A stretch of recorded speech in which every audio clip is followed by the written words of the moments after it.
Welcome to the Emerging Minds podcast.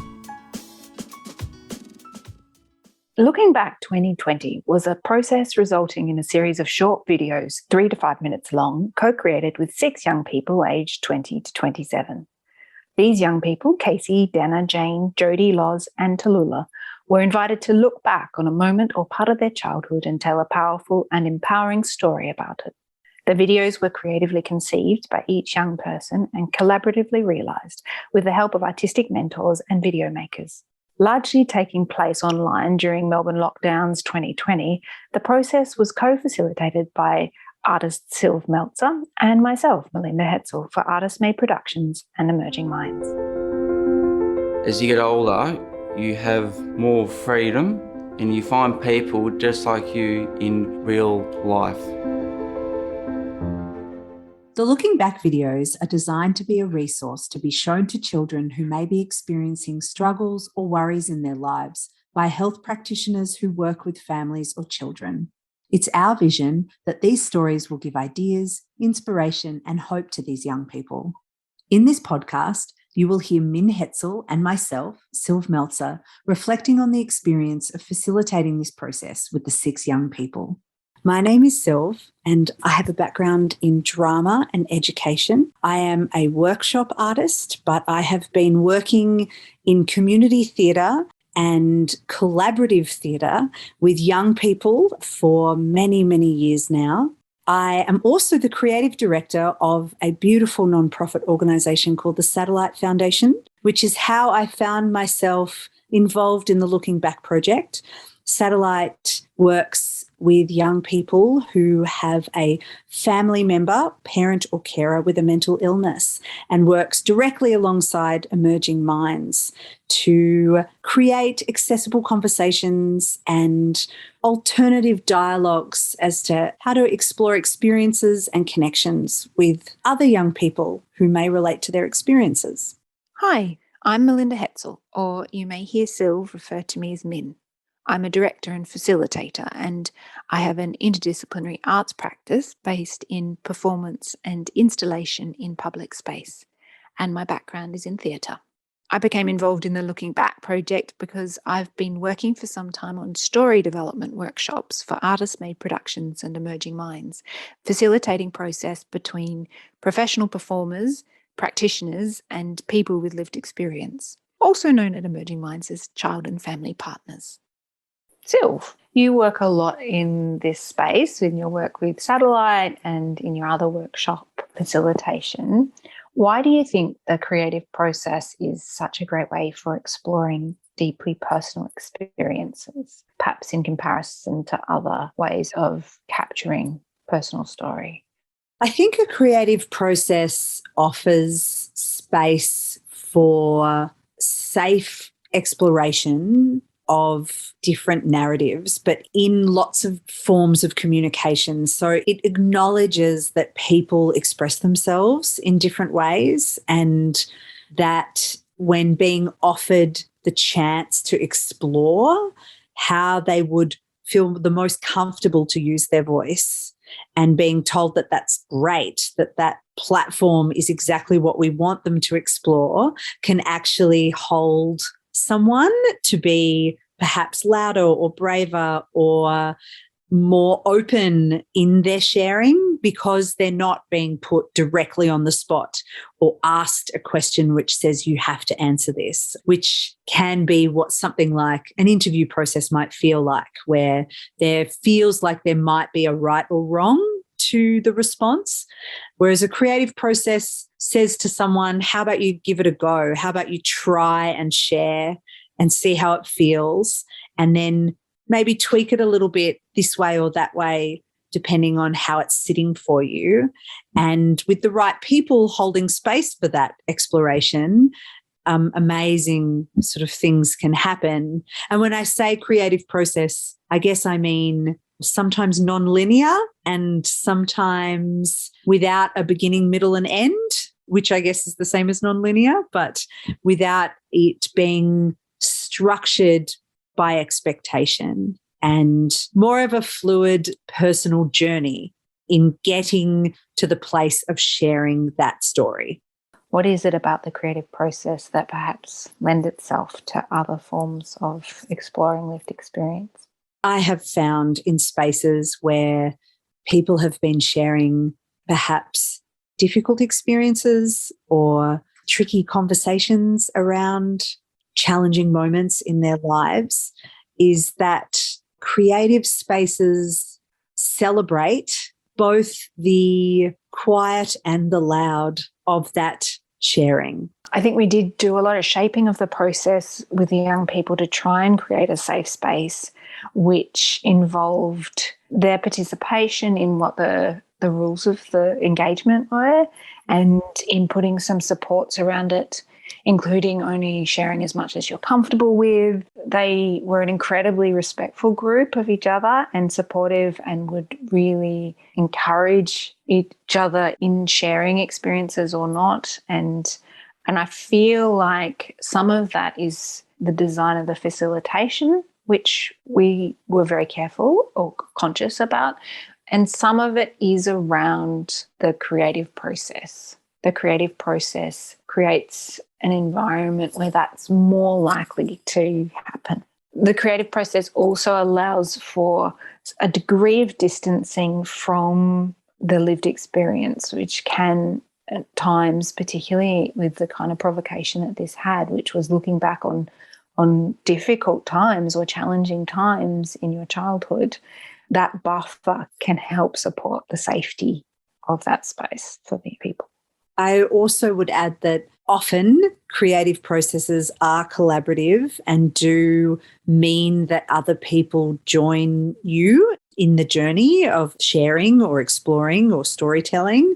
And the power of sharing your experience with other people or around other people who are also sharing their experiences can also provide a kind of scaffolding and a connection, not just to your own story, but in hearing others as well. In our beautiful Looking Back group, when people shared, others listened.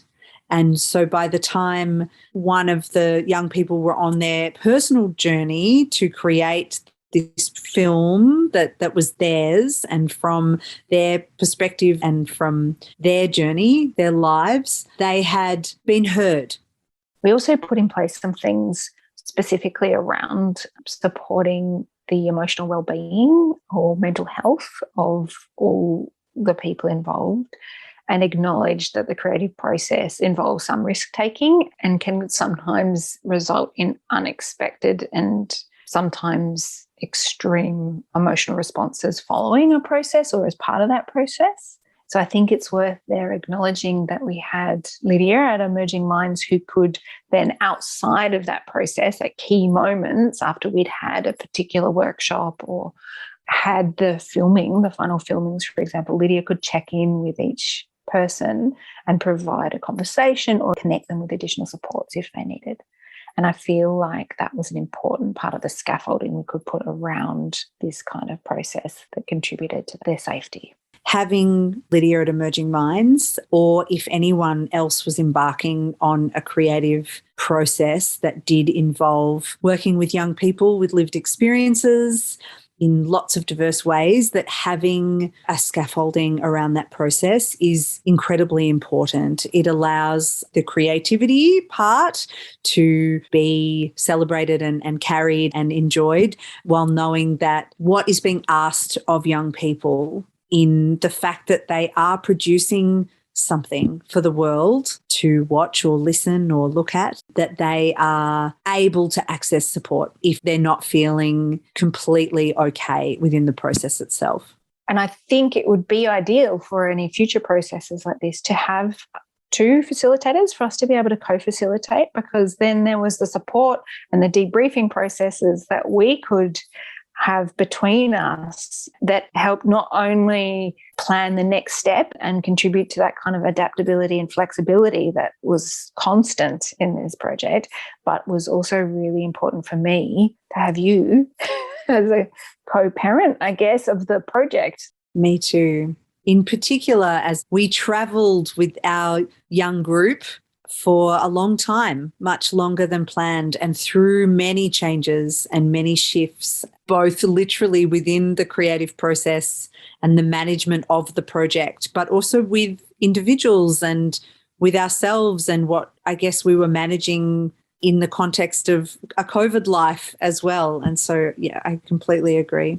And they were amazing. It was a big ask to stay engaged with a project with people you'd never met for months and months with the hope of finally having this outcome. Min, actually, in saying that, could you tell us a little bit about how we set up partnerships with our young people that were part of Looking Back 2020? Yes. So the participants in Looking Back, I feel, would fall very much within the category at Emerging Minds of child and family partners or people with lived experience that is a form of expertise that can be lent to the learning for practitioners and other people working in this space. So these were partnerships, and it was quite important to be clear at the start what the brief for the project was, to recruit often along lines of relationships so that we had some context for the people who were participating and perhaps their readiness to be involved in a process like this. And we were able to connect more quickly, particularly online, around any supports that they might need. And we had a contract. We had a simple letter of agreement with each person around the length of the video, around the fact that they would be collaboratively creating content with professional video makers and the purpose of where their stories would end up. I think it was really important to be clear about where their stories would end up and how they would be shared, and also that they would be paid for their time on the project. So they would receive a fee and what the structure of that fee was. And so in that contract, we were engaging them and valuing their expertise in this collaboration. And that probably leads on really nicely to asking you, would you like to talk a little bit about what co-design looked like on this project, and perhaps what the relationship between co-design and what we describe as collaborative artistic practice might be? The tricky part of a co-design term within filmmaking is that there is an element to the process where it gets handed over to the making of the film, which is led by professional filmmakers and needs to fit within a format so that what has been planned becomes achievable. And within our process, the point of true co-design, I would say that we honoured co-design in its fullest in the whole steps of our workshops, our conversations, our meetings and phone calls and check-ins with our group, both individually and when we were as a group. And then I think the notion of co-design was challenged at times when it came to the realisation of the production, but it wasn't forgotten. Making a film can be a very specific and complex process if you have a radical idea, but we also didn't want to say no to any ideas. So we did find ourselves in positions where we wanted to say, yes, have that incredible thing in your film, and also how can we do that when we only have one shoot day and a limited budget? And so I would say that the co-design process of the Looking Back project fitted very neatly into the flexibility and adaptability of the entire process itself. And we experimented with ways to bring as many ideas as possible from our group to life in their films in the end. When I think about this process in relation to co-design, I think about it as with any process that we slide up and down that idea of the ladder of participation, and that at some points, particularly at that early point when we're generating the material, when we're sharing stories, when we're facilitating process that lets these ideas come to light, that there we can work more clearly in a partnership.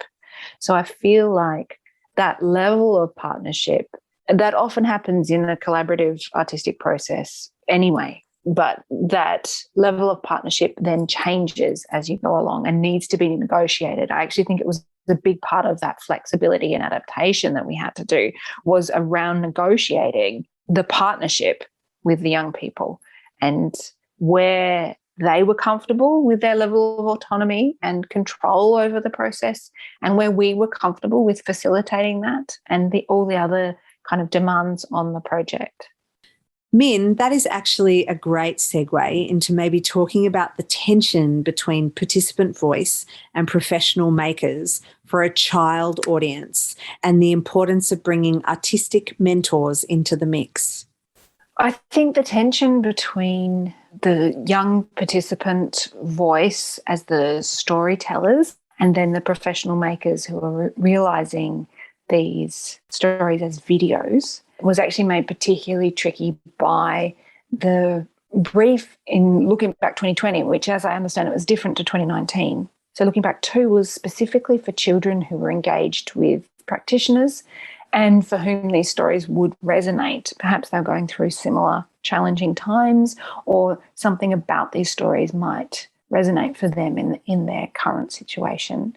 Key to that process in pretty much every single case of these 6 individual threads that then went off into their own projects was the artistic mentor. So in each case, we engaged an artistic mentor who usually was specific to a form that young person was wanting to explore in realising their video. And that one-to-one relationship, specific to form and carefully chosen for each young person so that there was a fit there, was really key to their making process. Beautiful. Min, what have you learnt in being part of this process? I have learnt that I really enjoy co-facilitating process like this. I've learnt how important it is to have someone to share this experience, particularly when you're holding it for so long. So actually, I think one of the things that I learnt was how creative facilitating this kind of process is, and how creative your thinking needs to be. And I am in awe of the courage and camaraderie and genuine kindness that the young people have shown each other as part of this process. And I'm pretty excited about what they'll do next. How about you, Syl? Well, I second much of what you said, if not all of it just then. I have learnt about the power of sticking with it from both our perspectives with this project and our group. I think that we held space for them, but they also held space for us in believing that we needed to keep going and that we were going to make these projects and finish them and celebrate them. I also really acknowledge the courage and the honesty and the vulnerability that existed within their sharings and their processes. I also have learnt, and I learn this every time, it's not a new learning, but it is a learning that constantly fascinates me, that people who don't know each other get to know each other through this process. And there are quite a few participants who've still never met each other in person. Just to think that we might all meet for a coffee one day in the future and feel very comfortable around one another from this process is a beautiful and wonderful thing. I do think that, just connecting back to what you were saying about why use creative process for this kind of storytelling, that there is something about collaborative creative process that forms connections and kind of deeper connections within a group, and often quite quickly, and that engaging with that kind of process does change you. And I felt that the young people reflected on that change, and that perhaps engaging with them over this longer period of time, we got to see some of that and participate in that in ways we wouldn't have otherwise. And the other thing that I learned about, and I noticed this in the other story development workshops talks that I do with Emerging Minds is how powerful childhood is as a place to revisit, and how healing creative process that engages with childhood, your own childhood, stories of other people's childhood can be. Absolutely. I think something that is really important in these processes is to have a really clear brief for participants and for facilitators. I think that if you can start with something that is really clearly defined, then that gives a bit more freedom for creative experimentation, as opposed to spending time trying to understand what it is, the point of the exploration. And my last reflection would be that I feel like the process was in and of itself an outcome of this project. Definitely. I would say that it was the more important outcome of this project. Now that I am older, I know how to explain to people what I feel, and I wish I could let the young me know what I know now. And I wish I could tell my younger self to keep dancing, because I'm damn good at it.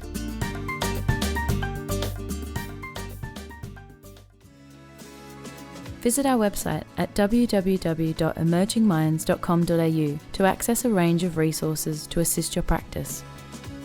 Brought to you by the National Workforce Centre for Child Mental Health, led by Emerging Minds. The National Workforce Centre for Child Mental Health is funded by the Australian Government Department of Health under the National Support for Child and Youth Mental Health Program.